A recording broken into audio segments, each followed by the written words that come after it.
Hi, so it is Inauguration Day here in DC, and it is cold and rainy. I won't be going to or watching any of the inaugural events. I'm prepping for my day on the National Mall tomorrow. I very much liked your last video, Pamela. I like thinking of our professions as vocations, as callings, the way an artist does.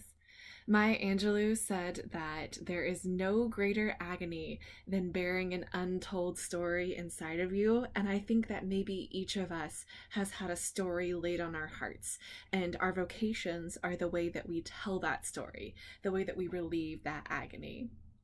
And I pray that our president will begin to think of the next 4 years of his life as a vocation, as a call to public service, because you can't serve two masters, and because love of money is the root of all kinds of evil, I pray that he would truly cut his ties to the private sector and dedicate his focus entirely to the American people. That Bible that he is going to swear on when he takes the oath, does he know that it speaks out against conceit and those who have a morbid craving for controversy, those who fall victim to envy, dissension, slander, and base suspicions? Does he know that it also proclaims a more perfect way, one that does not trumpet itself, but rather speaks out of humility and kindness and patience and love for neighbor? I know that we have had presidents of questionable morality in the past, and I pray that someone would speak a gospel word to this president and that he would hear it, so that the best hopes of those who voted for him can be realized.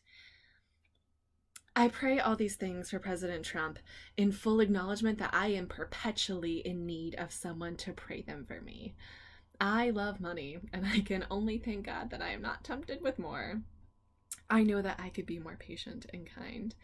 I know that rather than living in humility and love, I too court conceit and crave controversy and am envious and divisive. I too need to hear a gospel word of hope every single day.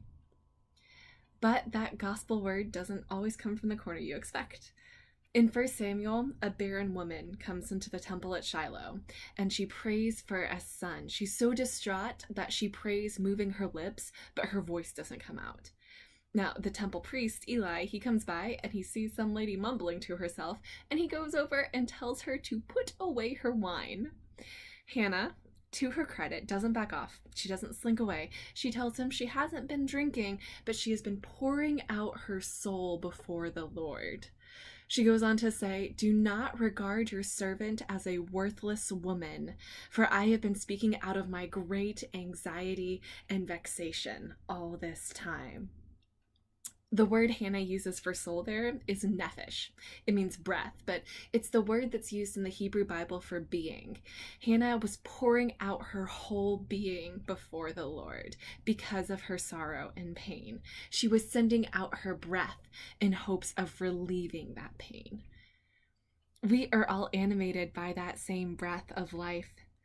We all share the same air. But that doesn't stop us from misinterpreting someone else's sorrow. Who have we been regarding as worthless because we couldn't see their pain? Whose sorrow are we in danger of disregarding tomorrow? That's why I'm marching tomorrow. There have been too many who in their distress cannot make their voices heard. But still, we can speak a gospel word. After she has her son, Hannah reminds us that God is the kind of God who breaks the bows of the mighty and strengthens the feeble. The poor are raised from the dust and the needy from the ash heap, and they are made to sit with princes in places of honor. I choose to believe in that reversal. It's both an encouragement and a caution. The mighty, no matter who they are, will not stay that way forever, and the weak will be raised up. We can hope for that. We can help with that. I'll see you next week.